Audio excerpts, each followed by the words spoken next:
நடிகர் விஜயகாந்த் அவர்கள் இன்று காலமாகிவிட்டார். அவருடைய மறைவுக்கு நாம் நம்முடைய ஆழ்ந்த இரங்கலை தெரிவித்துக் கொள்வோம். அவருடைய பிரிவால் வாடக்கூடிய அவருடைய குடும்பத்தினர், தேமுதிக கட்சியைச் சேர்ந்த தொண்டர்கள், விஜயகாந்தை நேசிக்கக்கூடிய ஒவ்வொருவருக்கும் நாம் நம்முடைய இந்த துயரத்தில் அவர்களோடு இந்த துயரத்தில் நாம் பங்கெடுத்துக் கொள்வோம். இந்த தருணத்துல விஜயகாந்தை பற்றிய சில செய்திகளை நாம் இங்க பேசி அவருக்கு நாமும் கூட அஞ்சலி செலுத்தலாம் அப்படிங்கிறதுக்காக தான் இந்த வீடியோ. பேசிக்கா விஜயகாந்த் அவர்களை பற்றி சொல்லக்கூடிய எல்லோரும் சொல்லக்கூடிய வாதம் என்பது தனிப்பட்ட முறையில் மிக நல்ல மனிதர், மனிதநேயம் மிக்கவர், மனிதநேய பண்பாளர்.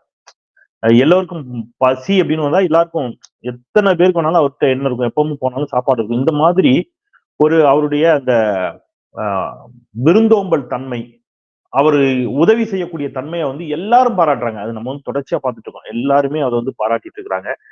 இன்னைக்கு நான் இப்போ இணையத்துல 2-3 செய்திகள் படித்தேன். இப்ப நடிகர் போண்டாமணி அவர்கள் சமீபத்துல அந்த துயர செய்தியை நம்ம பார்த்தோம். அப்ப அவரு ஒரு கடன் பட்டிருந்த பொழுது அவருடைய கடனை இவர் தான் அடைத்தார் அப்படிங்கிற செய்தியை பார்த்தோம். அது மாதிரி திரைத்துறைக்குள்ள முதல்ல இந்த டெக்னீஷியன்ஸ்க்கு என்ன சாப்பாடு அப்படிங்கிறது, அவர் என்ன சாப்பிடுறாரோ அதுதான் எல்லாருக்கும் சாப்பாடு. இந்த மாதிரி அவரை பத்தி நிறைய நீங்க பார்த்திருப்பீங்க. நிறைய செய்திகள், ஏகப்பட்ட செய்திகள். அவர் எவ்வளவு தூரம் ஈகை குணம் கொண்டவர், எவ்வளவு செய்திருக்கிறார் அப்படின்னு. அந்த விதத்துல ஒரு மிக நல்ல மனிதர். இன்றைக்கு நம்முடைய தமிழ்நாடு முதலமைச்சரும் கூட அதைத்தான் சொல்லியிருக்கிறார். ஒரு நல்ல மனிதரை, என்னுடைய நண்பரை இரக்கமின்றி காலம் பிரித்து விட்டது அப்படின்னு முதலமைச்சர் திரு ஸ்டாலின் அவர்கள் இன்றைக்கு அஞ்சலி செலுத்தியிருக்கிறார். நான் முதல்ல உள்ளபடி அதை பாராட்டணும். ஏன்னா முதலமைச்சர் ஸ்டாலின் அவர்கள் இன்றைக்கு உடனடியாக அவருடைய இல்லத்திற்கே நேரில் சென்று அந்த திரு விஜயகாந்த் அவர்களுடைய உடல் தேமுதிக அலுவலகத்திற்கு கொண்டு வரப்பட்டிருக்கிறது. ஆனால் அதற்கு முன்பாக அவருடைய வீட்டில் அஞ்சலிக்காக வைக்கப்பட்ட பொழுதே உடனடியாக அவருடைய வீட்டிற்கு நேரில் சென்று அஞ்சலி செலுத்திவிட்டு மலர் வைத்து மரியாதை செய்துவிட்டு முழுமையான அரசு மரியாதையுடன் கேப்டன் விஜயகாந்த் அவருடைய உடல் அந்த இறுதிச் சடங்குகள் நடைபெறும் என்று தமிழ்நாடு அரசு அறிவித்ததற்கு உள்ளபடியே நான் தமிழ்நாடு முதலமைச்சர் மாண்புமிகு ஸ்டாலின் அவர்களுக்கு பாராட்டுகளை தெரிவித்துக் கொள்கிறேன். ஏன் அப்படின்னா, நீங்க தெரியும் உங்களுக்கு, தேமுதிக அதிமுக கூட்டணி அப்படிங்கிறது, தேமுதிக அதிமுக கூட்டணி இல்லை என்றால் 2011 ஒருவேளை அஇஅதிமுக மீண்டும் ஆட்சிக்கு வந்திருக்குமா அப்படிங்கிறது மில்லியன் டாலர் கேள்வி. ஆனால் செல்வி ஜெயலலிதா அம்மையார் அவர்கள் அதெல்லாம் இல்ல அப்படின்னு ரொம்ப ஸ்ட்ராங்கா மறுத்தாங்க. கூட்டணி வச்சு தேர்தலை சந்தித்து வெற்றி பெற்று ஆட்சியை பிடித்த பிறகு ஜெயலலிதா அவர்கள் அதை சொன்னார். நான் எவ்வளவோ சொன்னேன், இவரோட கூட்டணி வைக்க வேண்டாம்னு சொன்னேன், இவங்க தான் கேட்கல அப்படிலாம் சொன்னார். சோ அந்த அளவிற்கு. பட் ஆனாலும் அதான் உண்மை. அன்னைக்கு இருந்த சூழல்ல தேமுதிக அதிமுக கூட்டணி அப்படிங்கிறது திமுகவை ஆட்சிக்கு வரவிடாமல் செய்யறதுல அன்னைக்கு அந்த கூட்டணியினுடைய வலு அப்படிங்கிறது ரொம்ப முக்கியமான ஒன்று. ஆனால் அதெல்லாம் தேர்தல் அரசியல், எலக்டோரல் பாலிடிக்ஸ். தேர்தல் வரும் போகும். அதை தாண்டி மனித மாண்பு, தனி மனித பண்பு, நாகரிகம் அப்படிங்கிறது ரொம்ப முக்கியம் அப்படிங்கிற இடத்துல இன்றைக்கு முதலமைச்சருடைய இந்த செயல்பாடு பாராட்டுதலுக்குரியது. ஏன்னா கலைஞர் இறந்த பொழுது என்ன நடந்துச்சு நமக்கு தெரியும். கலைஞர் இறந்த பொழுது அவருடைய உடலை வைத்துக்கொண்டு அடக்கம் செய்வதற்கு இடம் கேட்டு அன்றைக்கு சட்ட போராட்டம் நடத்தக்கூடிய நிலைமைக்கு திரு ஸ்டாலின் அவர்கள் தள்ளப்பட்டார். எடப்பாடி பழனிசாமி முதலமைச்சர், முத்தமிழறிஞர் டாக்டர் கலைஞர் அவர்கள் எவ்வளவு நீண்ட நெடிய அரசியல் அனுபவம் கொண்டவர் இல்லையா? செல்வி ஜெயலலிதா அவர்கள் குழந்தையாக இருக்கின்ற பொழுது அவர் சட்டப்பேரவை உறுப்பினர், எம்எல்ஏ. ஆனா அப்படிப்பட்ட ஒருவருக்கு உடலை அடக்கம் செய்வதற்கு போராட வேண்டிய தேவை இருந்துச்சு. சோ தமிழ்நாடு அரசியல் நாகரிக அரசியலாக மாற வேண்டும், பண்பட்ட அரசியலாக மாற வேண்டும் அப்படிங்கிறதுக்கு இன்னைக்கு முதலமைச்சர் நடந்து கொண்டிருப்பது ஒரு சான்று. இது வரக்கூடிய காலகட்டத்திலும் தொடரட்டும். அது ஒரு பக்கம். சோ எதுக்கு சொல்றேன் அப்படின்னா, அந்த அளவிற்கு அவர் அரசியலிலும் சரி, விஜயகாந்த் அவர்கள் தேர்தல் அரசியலிலும் சரி, அவர் கட்சி ஆரம்பித்து மிக குறுகிய காலத்தில் வலுவான ஒரு இடத்தை பிடித்தார். எதிர்கட்சி திமுக எதிர்கட்சியாக அமர முடியாத அளவிற்கு திமுக பெரிய செட்பேக், ஒரு தோல்வியை சந்தித்தது. தேமுதிக எதிர்கட்சி வரிசையில் அமர்ந்தது அப்படிங்கிறது திரு விஜயகாந்த் அவருடைய கடுமையான உழைப்புக்கும் முயற்சிக்கும் கிடைத்த வெற்றி. அப்புறம் விஜயகாந்த் அவர்கிட்ட பாராட்டத்தக்க ஒரு விஷயம் என்ன அப்படின்னா, திரு ரஜினிகாந்த் அவர்கள் அரசியலுக்கு வரப்போகிறேன் அப்படிங்கிறத உறுதியாகவும் சொல்ல மாட்டாரு, வரலன்னு சொல்ல மாட்டாரு. நீங்க எப்ப கேட்டாலும் ரஜினிகாந்த் என்ன பண்ணாலும் எல்லாம் அவன் பார்த்துப்பான், மேல இருக்கவன் பார்த்துப்பான், நான் ஆண்டவன் நினைச்சா தடுக்க முடியாது, அவன் சொன்னான், இப்படி அதை ஒரு ஒரு என்ன சொல்றது, ஒரு சுவாரஸ்யமாக அல்லது ஒரு ஒரு வருவாருங்கிற நம்பிக்கையோடயே வைத்து நகர்த்தி கொண்டிருந்தார் கடைசி வரைக்கும். ஆனால் விஜயகாந்த் அப்படி அல்ல. அவர் தெளிவாக அவர் ரசிகர் மன்றத்தை ஆரம்பித்தார். ரசிகர் மன்றம் ஒரு கட்டத்துல உள்ளாட்சி தேர்தல்களில் பங்கெடுத்தது. தேர்தல் கட்சி ஆரம்பிக்க போறவங்க உறுதியா இருந்தார். அதே மாதிரி கட்சி ஆரம்பித்தார். தன்னுடைய நிலைப்பாட்டை தெளிவாக சொன்னார். ஆரம்ப கட்டத்துல பின்னாட்கள் அதுல நிறைய ஏற்பட்ட குழப்பங்கள், பின்னடைவுகள், தேமுதிக இன்றைக்கு சந்தித்திருக்கக்கூடிய பின்னடைவுகளுக்கு அது ஒரு காரணம் வைங்க. அது இப்ப பின்னாடி பேசலாம். அது இன்னைக்கு அதை பேசுவது சரியாக இருக்காது. பட் அன்னைக்கு சூழல்ல அவர் அவ்வளவு உறுதியாக அந்த கடும் உழைப்பு அப்படிங்கிறது மிக குறுகிய காலத்தில் கிட்டத்தட்ட ஒரு 5 ஆண்டுகளுக்குள்ள அவரை தமிழ்நாடு சட்டமன்றத்தினுடைய எதிர்க்கட்சி தலைவராக அமர வைத்தது அப்படிங்கிறது ரொம்ப முக்கியம். ஆனால் அதன் பிறகு அம்மையார் செல்வி ஜெயலலிதா அவர்கள் தேமுதிகவை உடைப்பதற்கு செய்த வேலைகள் அப்படிங்கிறதுல திரு விஜயகாந்த் அவர்கள் ரொம்பவே உடைந்து போனார் அப்படிங்கிறத சமீபத்துல பிரேமலதா விஜயகாந்த் அவர்கள் சொன்னார். அதாவது துரோகம் செய்து விட்டு சென்று விட்டார்கள், முதுகில் குத்தி விட்டார்கள். ஏன்னா மாஃபாய் பாண்டியராஜன் உள்ளிட்டவர்கள் தேமுதிகவின் சார்பாக எம்எல்ஏவாக தேர்ந்தெடுக்கப்பட்டவர்கள். அதிமுக அவங்களுக்கு சீட்டு கொடுத்திருப்பாங்களான்னு கூட பின்னாடி கொடுத்தாங்க, அது வேற விஷயம். பின்னாடி கொடுத்தாங்க, அமைச்சராகவும் ஆனார். ஆனால் தொடக்க கட்டத்தில் அவரை எம்எல்ஏவாக்கி அழகு பார்த்தவர் விஜயகாந்த். அந்த மாதிரி நாட் ஒன்லி மாஃபாய் பாண்டியராஜன், நிறைய பேர் இன்னைக்கு அதுல பல பேர் அதிமுக வந்துட்டாங்கன்னு வைங்க. அவர்களுக்கெல்லாம் சீட்டு கொடுத்து அவங்களெல்லாம் எம்எல்ஏ வாக்கி சட்டமன்றத்திற்குள்ள அனுப்பி அவரும் போன பொழுது அம்மையார் ஜெயலலிதா அவர்கள் விஜயகாந்தோடு ஏற்பட்ட மோதல். அந்த மோதல் உங்களுக்கு தெரியும், சட்டப்பேரவையில இவங்க நாக்க தூத்துவாரு ஏய் அப்படின்னு. அது பர்சனலா ஜெயலலிதாவை கடுமையா ஒரு மன உளைச்சலுக்கு உள்ளாக்கிடுச்சுன்னு சொல்லலாம். ஏன்னா ஜெயலலிதாவை பொறுத்தவரை அவங்க எதிர்ப்பதற்கு யாருமே இல்லாத ஒரு பெரிய மாபெரும் தலைவி, ஒரு பெரிய லீடர், என் முன்னாடி யாரும் நின்று பேசவே பயப்படுவாங்க அப்படிங்கிற ஒரு தோற்றத்தை ஏற்படுத்தி வைத்திருந்தார் செல்வி ஜெயலலிதா அவர்கள். அன்றைக்கு சூழலுக்கு திமுக அவையிலையும் இல்லை, திமுக எதிர்கட்சியாகவும் இல்லை. அப்படி இருக்கின்ற ஒரு காலகட்டத்துல விஜயகாந்த் சட்டப்பேரவைக்குள் நின்று ஜெயலலிதாவை எதிர்த்து பேசிய அந்த வரிகள் இருக்குல்ல, வரிக்கு வரி அவர் அவ்வளவு துணிச்சலோடு அன்றைக்கு ஜெயலலிதாவை எதிர்த்தார். நீங்க இடைத்தேர்தலில் தோற்றத்தை பத்தி கேள்வி கேட்கும்போது அப்ப நீங்க எதுக்கு பெண்ணாரத்தில் தோத்தீங்க அதை சொல்லுங்கன்னு சொன்னதெல்லாம் எனக்கு இன்னும் ஞாபகம். அப்ப இது எல்லாருக்கும் தெரிஞ்சதானங்க, நீங்க ஆளுங்கட்சியா இருந்தீங்கன்னா நீங்க தான் ஜெயிப்பீங்கன்னு போட்டு ஒட்டச்ச ஒட்டையெல்லாம் இருக்குல்ல, அந்த வெள்ளத்தியா மனசுல இருக்கிறத போட்டு ஒட்டச்ச தப்புன்னு. நீங்க பதவி ரிசைன் பண்ணிட்டு வாங்க, தேர்தலை சந்திப்போமா அப்படின்னு கேட்ட கேள்வி எல்லாம் அதெல்லாம் மிக பிரமாதம். அப்புறம் சட்டப்பேரவைக்குள்ள அங்க என்ன அங்க அந்த பக்கத்துல தட் மீன்ஸ் அதிமுக இவர் இந்த பக்கம் இருக்காரு, இவங்க அதிமுக இந்த பக்கம் இருக்குது, விஜயகாந்த் இந்த பக்கம் இருக்காருன்னு வச்சுக்கோங்க. இந்த பக்கம் என்ன நடக்குன்னு உங்களுக்கு தெரியல, அதையும் காட்டுங்க எம்பர். ஏன்னா அவங்க இவரை ப்ரொவோக் பண்ணிருப்பாங்க, தூண்டி இருப்பார்கள்.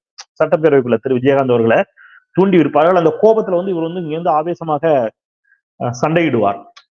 சோ அப்ப அதை சொல்லுவாரு, நீங்க அதையும் சேர்த்து காட்டுங்க அப்படின்னு. சோ அந்த அளவிற்கு ஒரு ஆவேசமான ஆக்ரோஷமான ஒரு மனிதர், நல்ல மனிதநேய பண்பாளர். அது ரொம்ப முக்கியம். நிறைய செய்திகளை கேள்விப்பட்டிருப்பீங்க நீங்க. அவர் திரைத்துறையில இருக்கின்ற பொழுது மதுரை பக்கம் ஒரு இந்த திரைத்துறை சார்பாக ஒரு கலை நிகழ்ச்சிகள் ஏதோ நடத்திட்டு திருப்பி வரும்போது எல்லாரும் ட்ரெயின்ல வரும்போது எல்லாரையும் மற்ற சக டெக்னீஷியன்ஸ் கூட இருக்கவங்க, சிறு நடிகர்கள் அவங்க எல்லாம் சாப்பிட்டாச்சான்னு கேட்டப்ப யாரும் சாப்பிடலன்னு உடனே வண்டிய ட்ரெயினை நிப்பாட்டிட்டு, ஐ திங்க் அது கேள்விப்பட்டாது, ஒருவேளை இவர்களுக்குன்னு என்று பிரத்யேகமாக அந்த ட்ரெயினை இவங்க எதுவும் புக் பண்ணியிருந்தாங்களா என்னன்னு தெரியல. அங்கேயே அவசரமா எல்லாரையும் அவருக்கு போன் பண்ணி, அவருடைய ரசிகர் மன்றத்திற்கு போன் பண்ணி எல்லாருக்கும் உணவு கொண்டு வர சொல்லி வேகமாக ஒரு ரயில் நிலையத்தில் வைத்து எல்லோருக்கும் உணவு பரிமாறப்பட்டுச்சு அப்படின்னு ஒரு நடிகர் சொன்னது கேட்டிருக்கிறேன். சோ அந்த அளவிற்கு தனி மனித அடிப்படையில் அவர் ஒரு செல்வந்த குடும்பத்தில் பிறந்தவர். ஓரளவுக்கு வசதியான குடும்பம் தான், மிகப்பெரிய கோடீஸ்வரர்கள் மல்டி மில்லியனர் அப்படின்னு சொல்லாட்டாலும் கூட வறுமையான ஏழ்மையான குடும்பம் அல்ல. ரைட், ஒரு ரைஸ் மில் அவங்க தந்தையா இருக்கு. ஆனா அவர் திரைத்துறையில வெற்றி பெற வேண்டும் என்பதற்காக விஜயராஜ் அப்படிங்கிற அந்த மனிதர் சென்னைக்கு அவர் எல்லாவித கஷ்டத்தையும் அவர் பட்டிருக்கிறார், போராடி இருக்காரு. தன்னுடைய உழைப்பில் தான் வெற்றி பெற வேண்டும். வீட்டுல இருந்து மாசம் மாசம் பணம் அனுப்பிச்சோன்னா அனுப்புவாங்களா, ஆனா அப்படி இல்லாம அவர் உழைத்து வெற்றி பெற வேண்டும் என்ற முனைப்போடு திரைத்துறையில் வெற்றியும் பெற்றவர். ஏன்னா ரஜினிகாந்த், கமலஹாசன் உள்ளிட்ட 2 பெரும் கதாநாயகர்கள் இருந்த அந்த துறையில விஜயகாந்த் அதற்கு மாற்றாக நின்று வெற்றி பெற்றதுங்கிறதுலாம் இருக்கு இல்லையா, பெரும் போராட்டம். அது ஒரு கடும் உழைப்பு, அவர் கொடுத்த அந்த உழைப்பு அசாத்தியமான உழைப்பு. அங்கிருந்து தான் அதுல இருந்து அவர் என்ன செய்யறாரு, நடிகர் சங்க தலைவராக, அதன் பிறகான வளர்ச்சிகள்லாம் நமக்கு தெரியும். ஸோ அப்போ ஒரு கடுமையான உழைப்பாளி அப்படிங்கிறது நன்றாகவே தெரிகிறது. தொடக்க கட்டத்தில் அவர் திமுக தலைவர் கலைஞரோடு எவ்வளவு நட்போடு இருந்தார், அவர் மீது எவ்வளவு மரியாதையோடு இருந்தார் அப்படிங்கிறது தெரியும். அதன் பிறகு தேமுதிக தொடங்கிய பிறகு திமுக தலைவரோடு ஏற்பட்ட முரண் தெரியும். ஆனாலும் திமுக தலைவரின் மீது, கலைஞரின் மீது அவருக்கு எப்பவும் தனிப்பட்ட முறையில ஒரு அன்பு உண்டு. கலைஞருக்கும் சரி, அதே மாதிரி விஜயகாந்த் மீது ஒரு அன்பு உண்டு. அப்கோர்ஸ் திரு ஸ்டாலின் அவர்களுக்கும் அந்த மாதிரியான ஒரு நட்பு உண்டு. நீங்க அதனாலதான் பாத்தீங்கன்னா இந்த முறை திமுக வெற்றி பெற்ற உடனே இந்த முறையும் வந்து தேமுதிக வந்து திமுக அணிக்கு எதிராகத்தான் இருந்தது. நான் சொல்றேன் 2021 தேர்தல். ஆனாலும் கூட திமுக வெற்றி பெற்றவுடன் திரு உதயநிதி ஸ்டாலின் அவர்கள் அந்த பண்பும் ரொம்ப பாராட்டத்தக்கது. நேரா எங்க போனார்னா விஜயகாந்தை நேரில் போய் சந்தித்தார். நேரில் போய் சந்தித்து வாழ்த்துக்களை பெற்றார். திமுக வெற்றி பெற்று ஆட்சி அமைக்கிறது. ஆனால் விஜயகாந்த் எதிரணியில நிற்கிறார். எதிர்த்தரப்பில் இருந்தாலும் கூட நேரில் போய் சந்தித்து அவர் வந்து விஜயகாந்தை சந்தித்த அந்த பண்பு அது வந்து ஒரு இணக்கமான போக்கு இருந்துச்சு.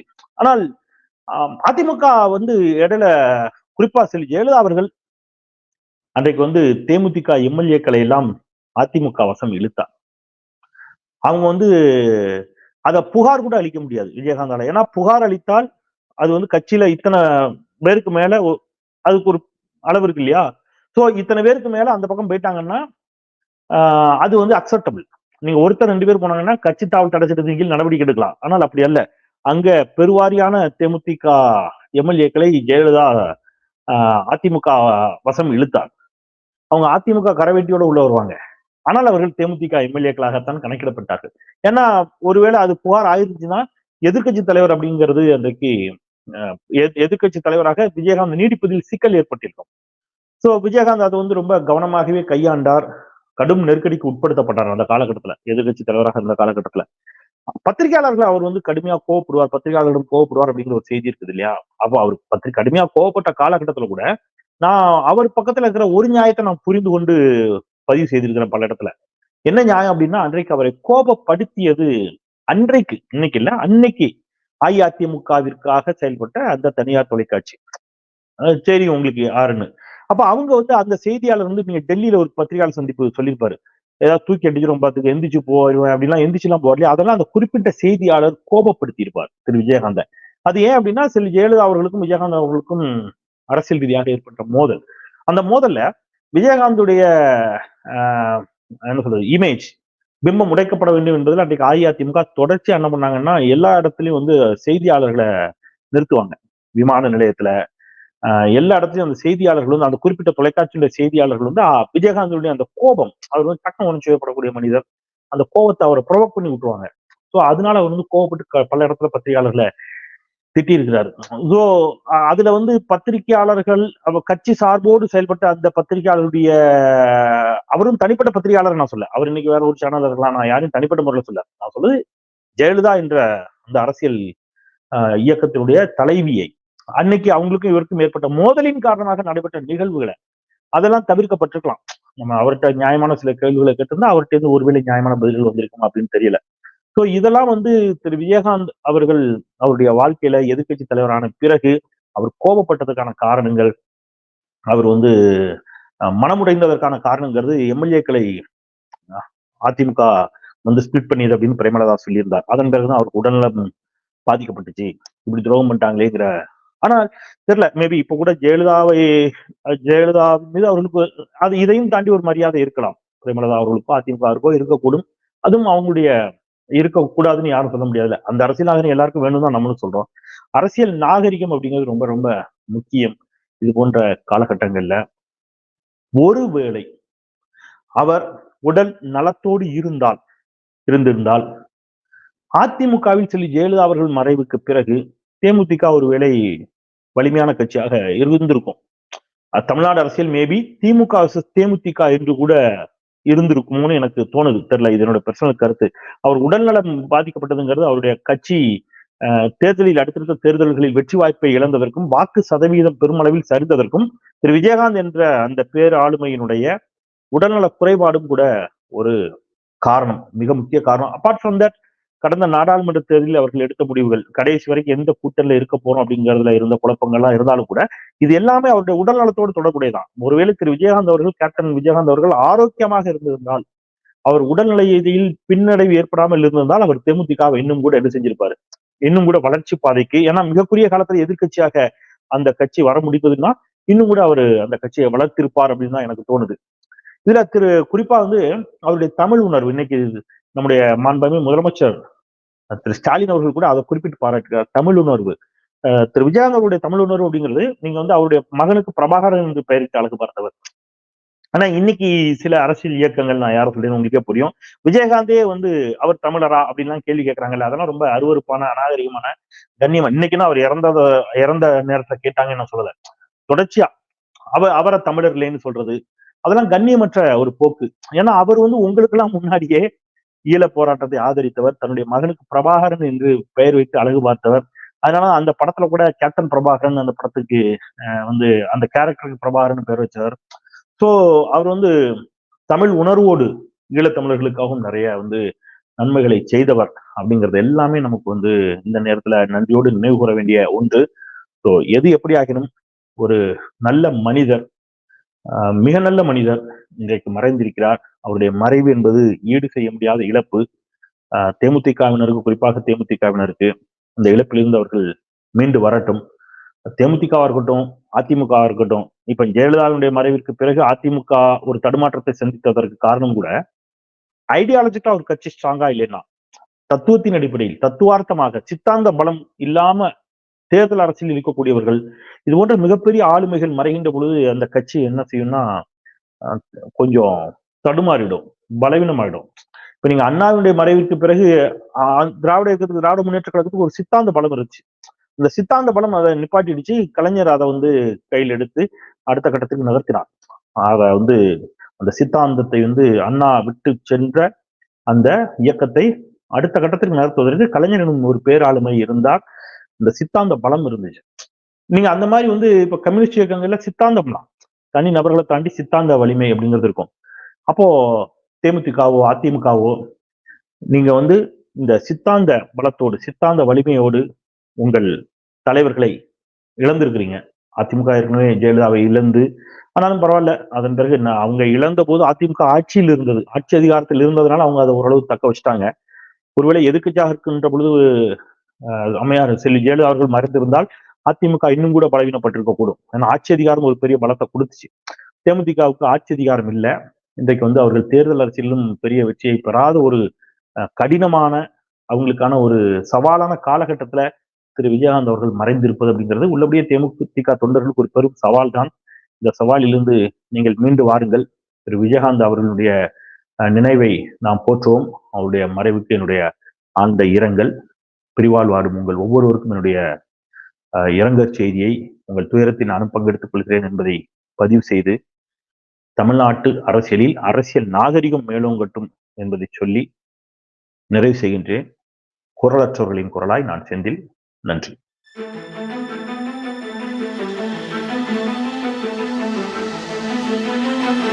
Thank you.